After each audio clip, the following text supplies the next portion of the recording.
Shooter-Videospiele in der Realität mit Freunden nachspielen? Genau das bietet das neue Phänomen Real-Life-Gaming. Hi, ich bin Julia. Ich stehe für diesen Film hinter der Kamera. Selbst spiele ich gerne Videospiele, liebe Lasertag und suche immer nach dem nächsten Adrenalinkick. Ich kann daher nicht verleugnen, dass die Umsetzung von Videospielen in der Realität mich reizt. Für mich klingt es nach Abenteuer und Action. Für viele klingt es aber auch befremdlich und nach Waffenverherrlichung. Ich möchte herausfinden, was dahinter steckt und begebe mich auf eine Reise in die Welt des realen Gamings.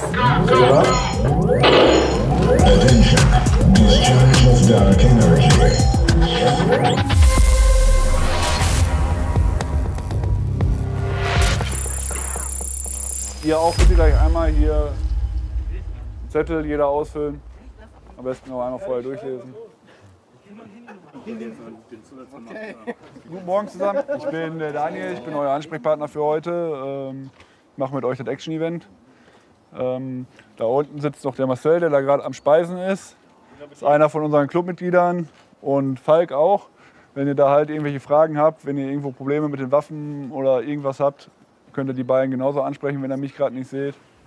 Ich bin Marcel, bin 27 Jahre alt, arbeite als Techniker im Außendienst, bin also sehr viel unterwegs und in meiner Freizeit mache ich Real-Life-Gaming. Zu dem Hobby bin ich gekommen, indem ich einen Junggesellenabschied organisiert habe. Und ich war vorher noch nicht hier oben gewesen, habe aber im Sinn gehabt, okay, wir haben hier in Rodenberg Battlefield for Friends. Mega geil, hat richtig viel Spaß gemacht. Wir spielen mit 2 Teams erstmal. Im Grunde genommen nachher werden die Flaggenpunkte gezählt. Flaggenpunkte funktionieren jetzt ganz einfach. Ihr kommt, schießt aus der Distanz irgendwie so drüber, 10 bis 20 Zentimeter. Ihr braucht auf gar keinen Fall hier irgendwie reinpieksen oder irgendwas. Denkt dran, hier vorne sitzt der Laser drin und das ist das Wichtigste an der Waffe.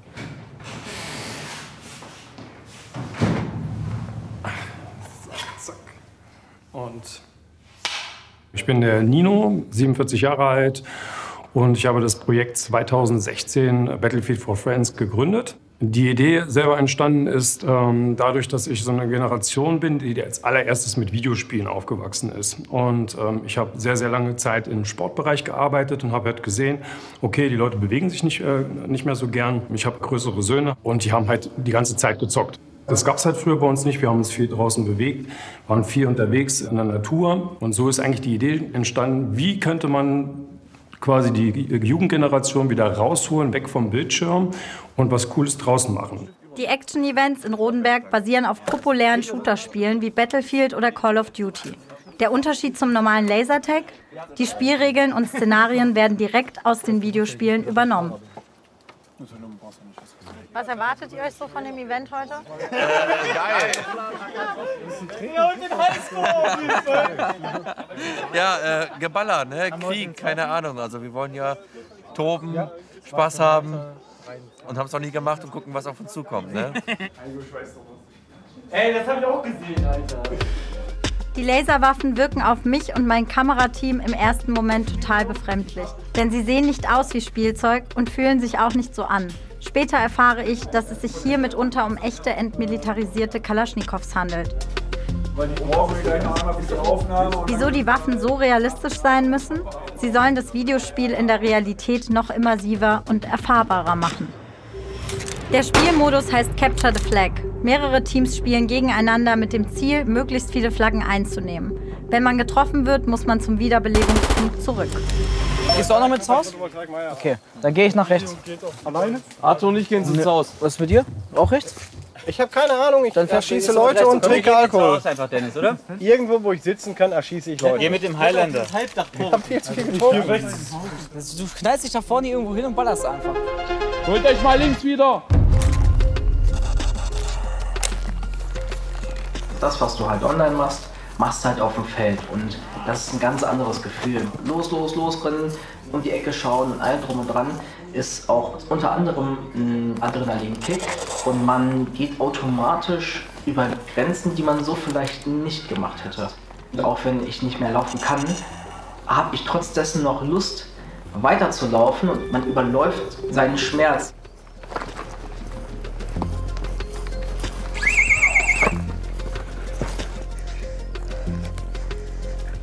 Die beiden Flaggen müssen wir halten. Die sind. Haben die Rebels auch? Weiß ich nicht, können wir gleich schauen. Warte, Kopf runter, Kopf runter. Scheiße. Wenn man getroffen wird und stirbt, muss man zurück zu seiner Flagge rennen. Dadurch sind die Spiele wesentlich anstrengender als herkömmliches Airsoft oder Lasertag.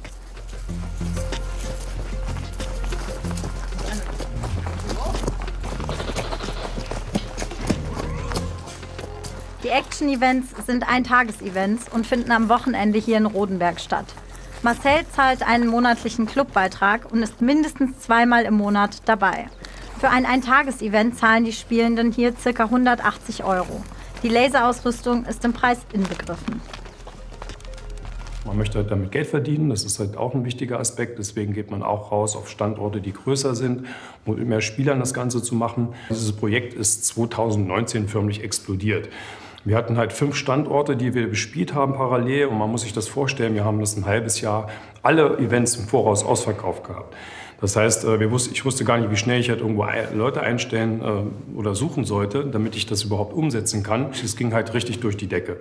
Es ist eine Nische, aber es ist halt eine Kernnische, die in Zukunft auf jeden Fall ein extremes Wachstumspotenzial hat. Real-Life-Gaming-Events sind so vielseitig wie die Videospiele auch. Daher gibt es nicht nur die eintägigen Action-Veranstaltungen, sondern auch mehrtägige Survival-Events, die aber nur wenige Male im Jahr stattfinden. Mehrere Tage mittendrin in einem Videospiel, in dem Ausmaß ist das auch für mich etwas völlig Neues. Ich begleite Marcel dafür nach Polen und bin gespannt, was mich dort erwartet.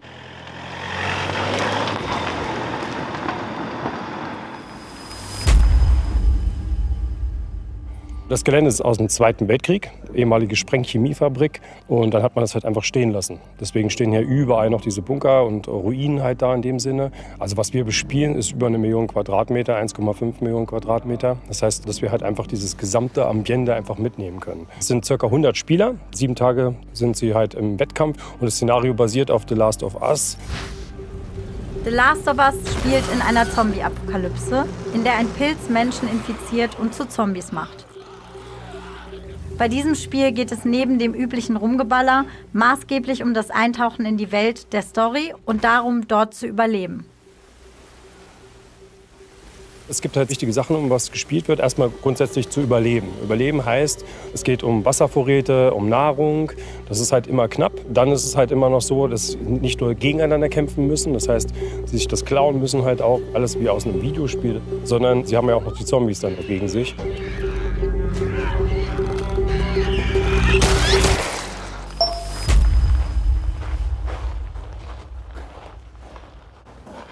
So, was muss alles drauf? Alles was? Ja. Die Fraktionsleiter, die sind richtige Profis. Die haben wir halt schon seit mehreren Jahren mit am Start. Auch teilweise Spieler, die sich dann entschlossen haben, bei uns halt als Fraktionsleiter mitzumachen. Clubmitglieder habt ihr kennengelernt. Und ohne die würde das gar nicht gehen. Soll ich das auch Weiß ich nicht. zum Wochenende mit tun? Marcel und Max sind Fraktionsleiter bei einem der Teams. Sie fahren vor Spielbeginn schon mal vor, um das Gelände auszukundschaften und das Bunkerareal grob abzusichern. Die ganzen Leute dürfen das alle gleich mit verbundenen Augen machen, den ganzen Weg hier lang. Und wir warten so lange, bis alle da sind. Das wird gut was. Wie stark kommt da dein innerer kleiner Sadist raus? Ja, schon so ein bisschen, ne? Minimals vielleicht, ja. Die Spieler müssen Schnipsel finden, um halt eine Karte zusammenzusetzen. Eine Karte ist auseinandergerissen. Gehen sie halt durch die Gebäude durch und schauen nach. Mal schauen. Vielleicht gibt es auch ein paar andere Überraschungen, aber das werden die dann vor Ort erfahren. Das ganze Zeug, was man durch die Gegend. Das macht man ja nicht oft sowas. Mal am Pickup hängen und ein bisschen rumfahren. Also das ist cool. Guten Morgen.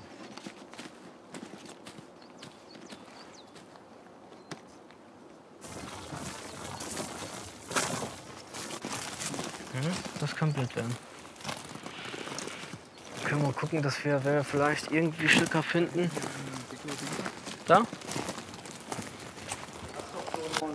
Einen Timer den, trittst du einmal Mitte drauf und da können wir uns die ist ja genug für sowas. Überall die scheiß Spinnenweben. Wir können den auch am Baum zerschellen lassen. Ja. Das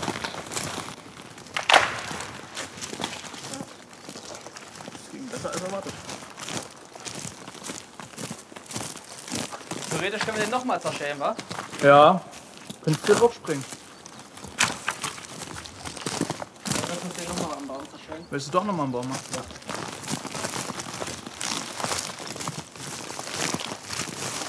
Warte. Ah, hast du? Ja.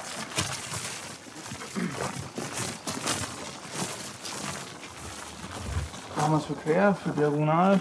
Quer. Ja, also, ja. Ja, genau so. Ja, das ist, glaube ich, ganz gut. Oder wir machen das als Aufgabe. Das macht super. Ja, nein. Erstmal so, dass erstmal keiner reinfällt. Und dann machen wir das schon mal weg.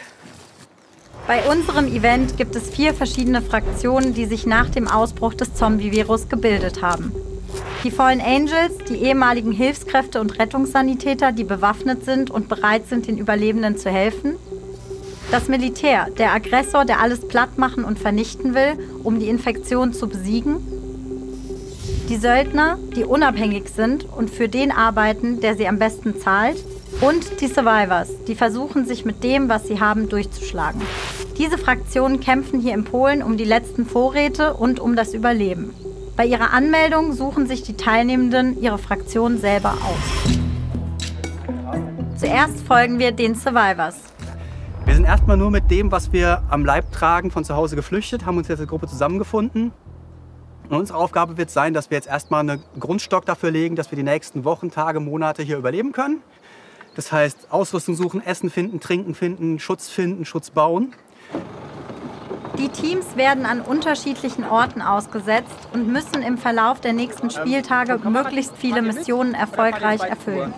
Für jede Mission gibt es Punkte. Am Ende gewinnt das Team mit den meisten Punkten. Einmal zum Verstecken? Ja. Ich werde das Wasser von hier. Genau. Schön festhalten, bitte. Ja, damit die Dame auch was sieht. Man merkt sich auch ganz andere Dinge dann. Mhm. Du brauchst kein Netz, du bist doch eh schon getan. Ja, ne? Eigentlich schon. Aber so ein schöner Schleier. Das ist eine offizielle Straße. Eine offizielle polnische Straße. Ja, eben, dringend dann. Wir sind in Polen, ne? Alleine hinter der Grenze, da saß wieder aus dem Kabel wieder in den Osten zurückversetzt Ja, oder zu so. unserem Spot. In der Nähe vom See, hat er gesagt. Also ich sehe hier noch keinen See. Ja, nee, er wollte eine Kreuzung vorm See. Einmal ausladen.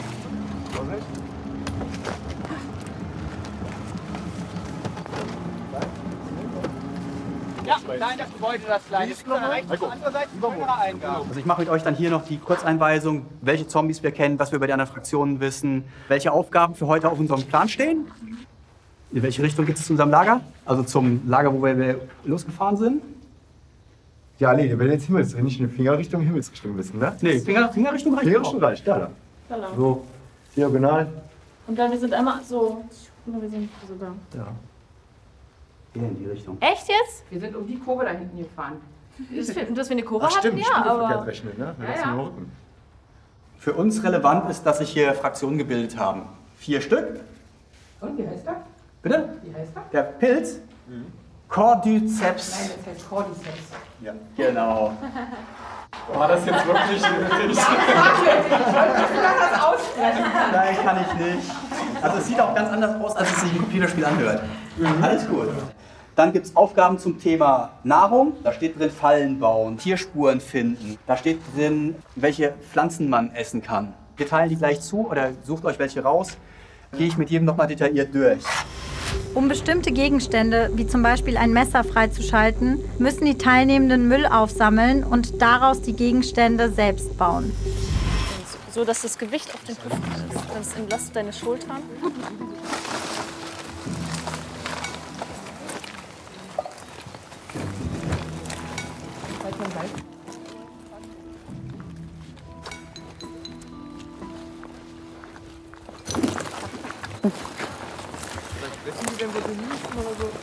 Nee.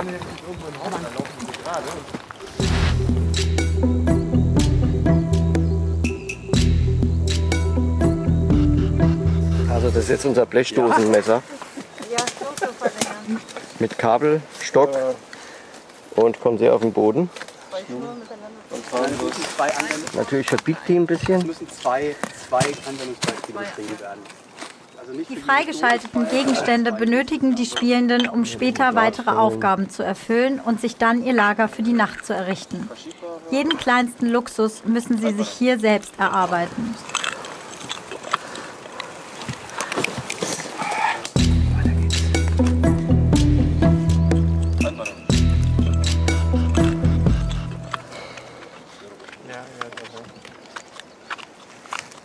Achso, ich soll hier jetzt einen Hering schnitzen. An beiden Seiten spitz. Dauert einen Moment. Das muss auch zum Beispiel für eine Falle sein, dass du damit ein Tier aufspießen kannst. So spitz muss es schon sein. Ach so, eben war wir wollen das ja auch benutzen. Ja, so, da haben wir zwei. Da ist ein Tief noch reinrammen. Ist da drin? Die andere Seite genauso und dann. Was soll ich jetzt machen? Die zweite Spitze. Noch eine Spitze. Ah ja? Vorne und hinten. Läuft. Ich möchte die Möglichkeit bieten, dass Sie dieses Was wäre, wenn auch wirklich erfahren können. Das ist mir hier auch als Fraktionsleiter relativ wichtig. Und ich denke, da sind wir schon ganz gut bei, wenn man sich anguckt, wie tief die schon in den Aufgaben drin sind. Ich glaube nicht, dass die sich noch Gedanken machen, ob der Kühlschrank zu Hause läuft.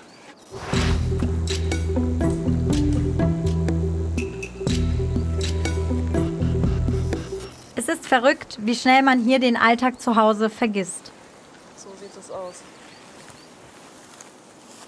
Dann nimmt man halt wie so beim Haare. Kannst du Haare flechten? Nein, okay. Ja, also den Begriff kenne ich ja. Ja, okay. Und dann nimmst du halt immer wieder was dazu. Ich weiß nicht, gibt das so? Ah ja. Nee. Also der nach rechts, dann drehe ich den nach rechts. Und dann lege ich den also nach links rüber. Also deswegen zweimal in dieselbe Richtung. Ja, verstehe. Also es sieht jetzt auch nicht schön aus, was ich hier mache, aber das wird wohl hoffentlich halten. Mir macht man Seil aus. Währenddessen kommen auch die Fallen Angels an ihrem Startpunkt im Wald an. Mit verbundenen Augen für den extra Adrenalinkick. Warum zitterst du so? Alles gut bei dir? Ja, ja. Das ist gut. War ja nur. Warte mal, ich gebe dir mal einfach einen Rucksack. Das könnte deiner sein. Wenn nicht, ist es nicht so schlimm. Kannst du einfach aufsetzen. Ja, ich denke es gerne. Hast du uns Frischfleisch mitgebracht? Alter Mann. Stimme nach, meine Stimme. Schrei mich bitte nicht an. Du bist ein bisschen schneller zügiger laufen. Hey, Kevin, du ziehst mich übel. ziehen mich doch auch, Judas. Ja, dann müssen die schneller. Wo laufen wir? Boah, Digga, warum lauft ihr so schnell? Hey! Lauft mal langsamer! Alles hinterher.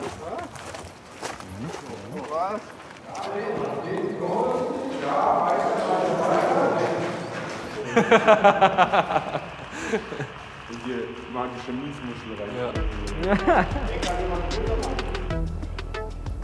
Auch in der Nacht kommen die Spielenden nicht zur Ruhe.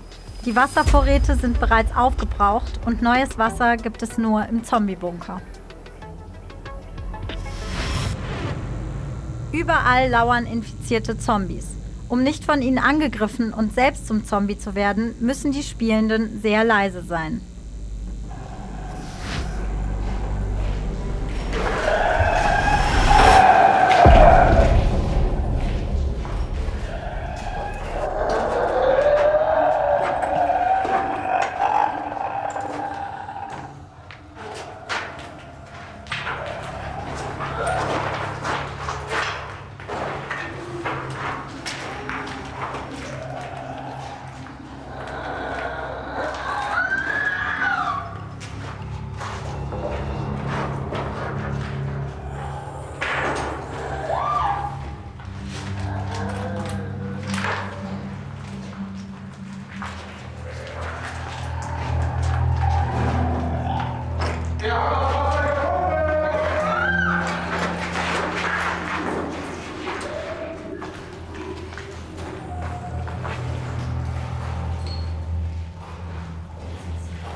Survivors konnten die Mission erfolgreich erfüllen und ihre Wasservorräte für die nächsten Tage sind damit erstmal gesichert.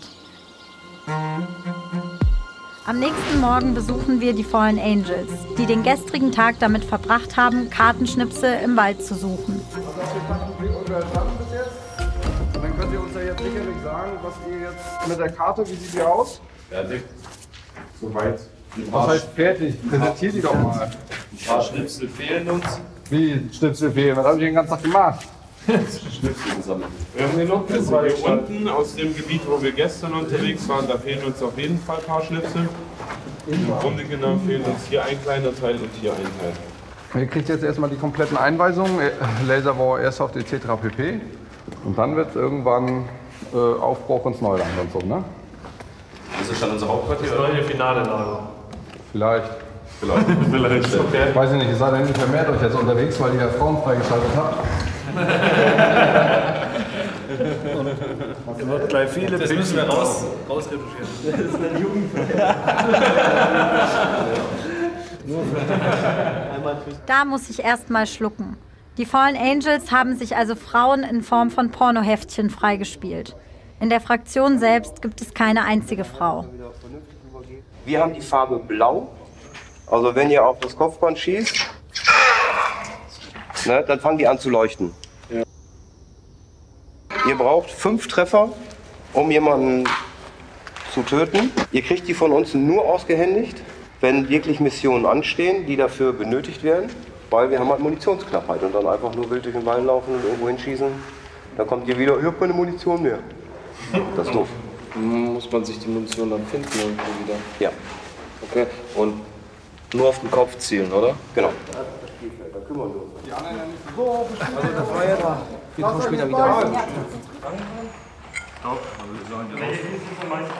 Dieses Zombie-Apokalypsen-Thema, das interessiert mich eigentlich schon immer. Und The Walking Dead, The Last of Us, da bin ich riesiger Fan von. Und auch mal zu sehen, was das ausmacht, dass man halt so einen fetten Rucksack hat. Und dann kann man eben nicht so durch die Häuser rennen und durch die Landschaft und man ist schnell kaputt. Und das selber mal am eigenen Leib zu erfahren, ist schon krass. Und riechen tut man auch sehr gut, schon nach 2 Tagen. Gut, dass man das nicht aufnehmen kann. Es ist Teil des Spiels, die Welt zu erkunden und dabei Verbündete zu finden.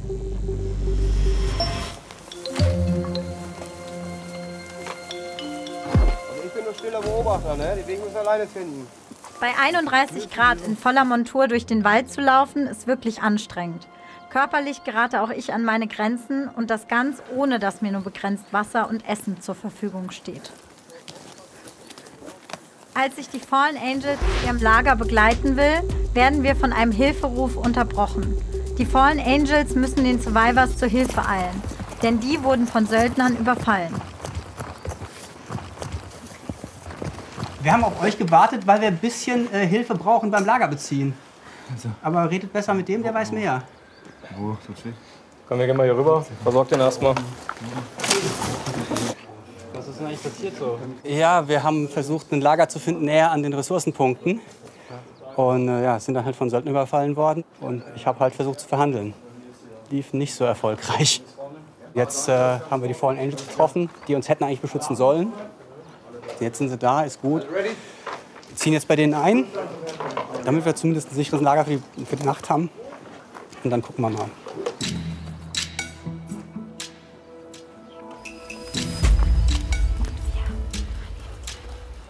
Hier bleibt hier Lagerschutz. Ja, du kennst die Aufgaben, die wir uns außer die 3, die ich mitnehme. Das heißt, alle, die jetzt auf Mission gehen, hier rüber. Brauchen aber keine Waffen, oder? Hast du noch einen oder reichen dir du und 2? Ja gut, dann auf geht's, los.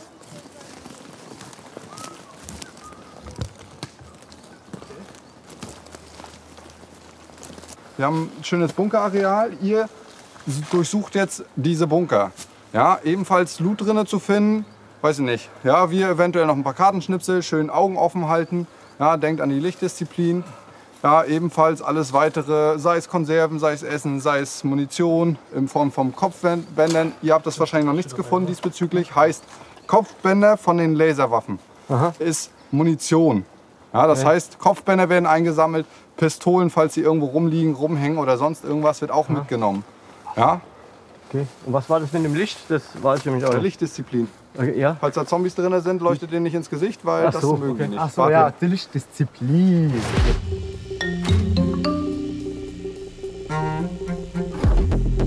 Auf Mike. Mike hat das Zepter. Deswegen immer nur ein Mann auf die Leiter, bitte. Um diese Ausnahmesituationen erleben zu können, also sich Hunger, Klaustrophobie und echten Zombies zu stellen, zahlen die Teilnehmenden hier 399 €. Da kann er durchkommen.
In Sochi jetzt irgendwo meinen Urlaub an einem Das ist mein Urlaub, mein Freund. Badverbringer. Nee.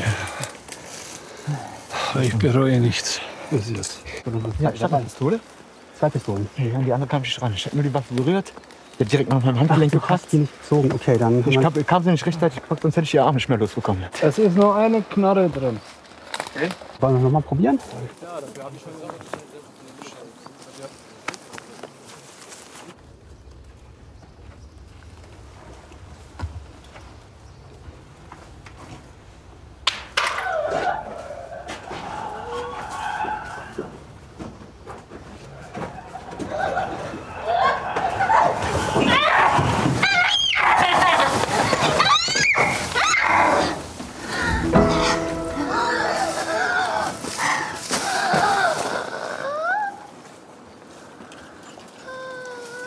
Ich mag das Adrenalin, was in meinen Körper kommt. Und auch wenn ich Leute erschrecke, das ist so amüsant zum Teil. Also man hat dann echt Spaß, vor allem man kann dann nach den Events immer mit den Spielern reden und ich finde es einfach super geil. Also ich liebe es einfach, wenn vor allen Dingen die Männer, das sind mal die meisten Pussys dann, die rennen als erstes immer weg. Bis jetzt lief es ganz gut, muss ich sagen. Was habt ihr so gemacht die letzte Nacht? Diverse Missionen durchgeführt und ein bisschen gepennt. Das wird diese Nacht aber nicht so sein. Also du meldest dich, wenn du das einfach... Habt ihr alles soweit hingekriegt von Ressourcenverpflegung? Nichts, keine Lootbox, wir haben nichts. Aber Kartoffeln habt ihr? Das ist nicht von uns, das ist von der Gruppe. Und wie lief es mit Wasser? Na, das haben wir uns gestern Abend gespielt, du hast uns so gesehen. Wie lief es bei den Fallen Angels so? Also wir waren jetzt heute den ganzen Tag eigentlich unterwegs und haben Nahrung, Wasser gesucht und auch gefunden, glücklicherweise. Wir sind vorhin bloß zu einer anderen Mission. Erst mal 10 Meter in den Schacht rein und dann irgendeinen Tunnel entlang. Musste durch so ein Mini-Fenster durch und liegt unten der Zombie. Auch mal was Neues. Und das ist auch, glaube ich, für viele echt am Limit. Weil wer macht sowas schon mal?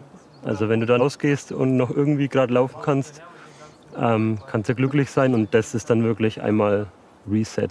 Ich mache nicht den Computer aus, sondern ich sitze halt hier und das sitze ich noch die nächsten 5 Tage. Also für jemanden, der aus dem Büro kommt, ist das schon recht anstrengend.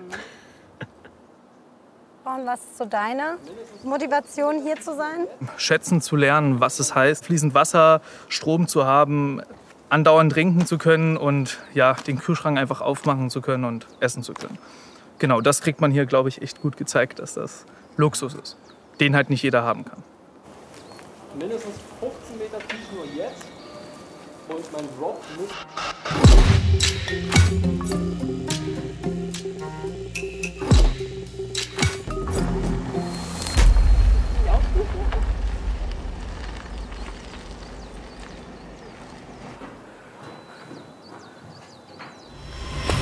Im Laserkampf spielen alle Fraktionen gegeneinander. Ziel ist es, möglichst viele Flaggenpunkte einzunehmen. Wenn man getroffen wird, muss man zurück zur eigenen Wiederbelebungsflagge. Gespielt werden 3 Runden à 30 Minuten.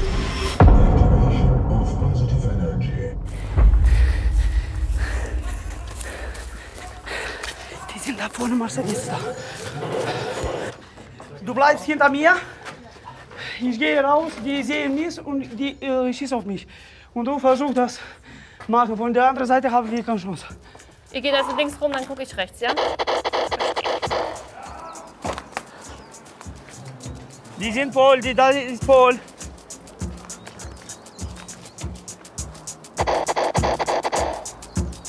Was ist denn das?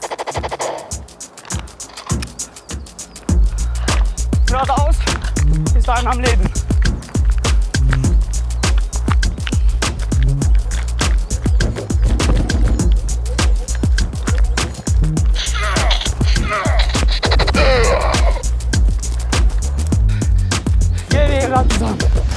Die kommen bei uns durch den Keller. Wenn wir unsere Flagge verlieren, ist auch scheiße.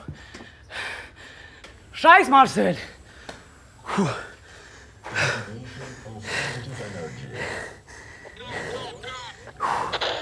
Also es ist eher so ein Hin und Her. Wir müssen wirklich aufpassen, dass wir uns hier nicht unsere Flagge wegholen und wir hier weiter respawnen können.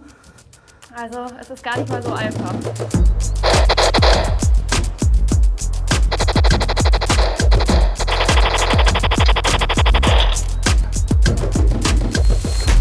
Wir haben zumindest unsere Flagge noch. Nee, wir sind tatsächlich einfach von der Position her so eingeschlossen, dass wir einfach nur versuchen können, einmal rauszukommen. Wir haben jetzt noch 2,5 Minuten, bis das Spiel vorbei ist.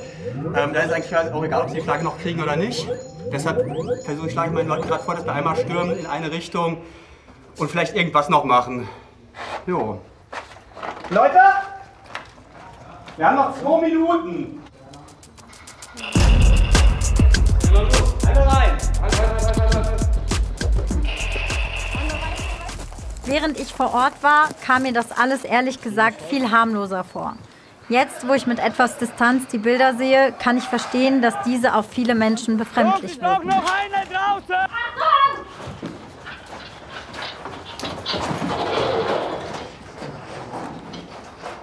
Noch einer im Haus! Ey, ich hab Kamerateam aufgebaut. Das geht doch! Sorry. Kein Ding! Rein in den Bunker! Los! Aufteilen, übereinander! 10, 8, 7, 6. Motherfucker! Bitte! Komm her hier! Einmal kann man eine Sache verherrlichen, halt jemanden abgeschossen zu haben. Ob das Lasertag ist oder ob das Airsoft oder Paintball ist, spielt keine Rolle.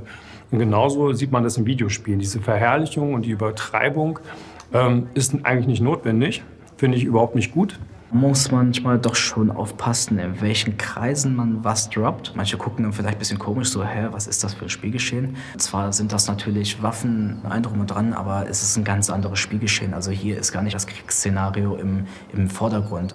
Deswegen will ich da halt auch mal euch selber fragen, ne? Weil das für viele Leute natürlich auch so ist. Wir haben gerade Krieg in der Ukraine. Warum laufen hier Leute mit Waffen rum? Ja, in meinen Augen ist das halt was anderes. Wieso ist das was anderes? Ich will das Thema wirklich nicht aufmachen. Ja, okay. Ja, das ist ein bisschen sensibel. Das sind Waffen, man schießt. Man will es ja realistisch darstellen. So. Ja, das ist ja trotzdem noch ein Spiel. Ja, aber das kommt halt manchmal nicht so gut an. Gesellschaftlich muss sich heutzutage niemand mehr rechtfertigen, warum er Shooter, Videospiele oder Lasertag spielt. Aber dass das hier auf viele Menschen wie Kriegsverherrlichung wirkt, ist einigen Teilnehmenden durchaus bewusst. Und daher ist es unter den Spielenden auch kein lockeres Thema. Einige wollten sogar weder mit der Waffe gefilmt werden, noch vor der Kamera mit uns darüber sprechen, aus Angst, falsch dargestellt zu werden. Für mich persönlich ist es ein sportlicher Aspekt, weil das fordert den Körper echt. Also das erste Mal, wo ich hier war, war es so, dass ich 7, 8 Tage im Nachhinein immer noch Schmerzen hatte in den Beinen. Aber das mit der Zeit ist das halt komplett weggegangen. Das ist man wirklich sehr fit geworden dadurch. Und die Gemeinschaft einfach. Wir sind da echt zusammengeschweißt und der Spaß im Spiel. Also wir haben alle Spaß daran, das ist ja auch das Wichtigste. Ansonsten würde ich das hier auch nicht mitmachen. Wie war das Game jetzt für euch? Anstrengend war es, anstrengend. Ja, anstrengend. Wir waren letztes Jahr schon beim 7-Tage-Event dabei. Wir waren in derselben Fraktion. Ja. Nächstes Jahr im September Hochzeit. Ja, wir haben halt deswegen auch gedacht, wir wollen auf jeden Fall dieses Jahr bei den Militaries wieder sein, weil wir haben uns da kennengelernt und passt natürlich dann. Bist du die einzige Frau bei den Militaries? Ja, da sind, wenn überhaupt, mal 1, 2 andere Mädels dabei. Man muss sich halt daran gewöhnen, dass die furzen, rübsen und keine Ahnung was. Und man sieht dauernd irgendwen pinkeln. Aber sonst ist es eigentlich. Wir hatten dieses Mal gleich klargestellt, dass ich jetzt nicht nur für den Herd zuständig bin, weil das war letztes Jahr, wurde man dann halt gleich so, ah ja, du kannst es ja mit dem Essen machen. Und so. Haben wir gesagt, dieses Jahr nicht. Wir teilen das bitte fair auf und ja.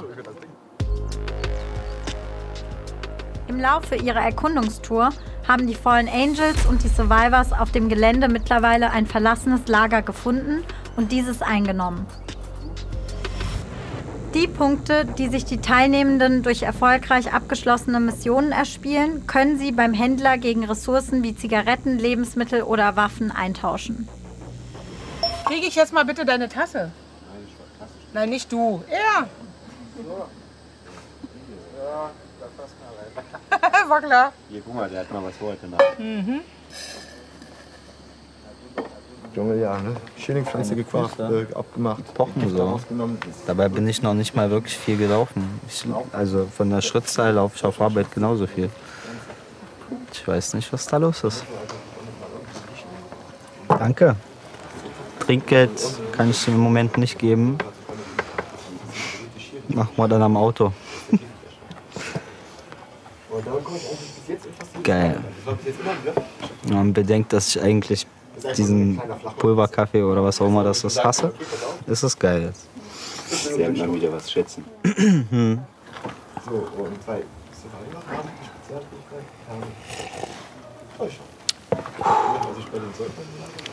Gleich kann ich wieder rennen.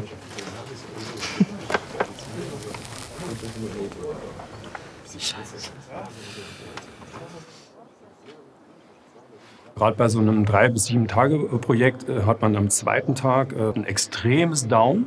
Das wissen die Leute nicht. Wir wissen das, dass man auffangen muss, weil die Leute dann erstmal nach 2 Tagen damit konfrontiert werden, dass sie alles weggenommen bekommen.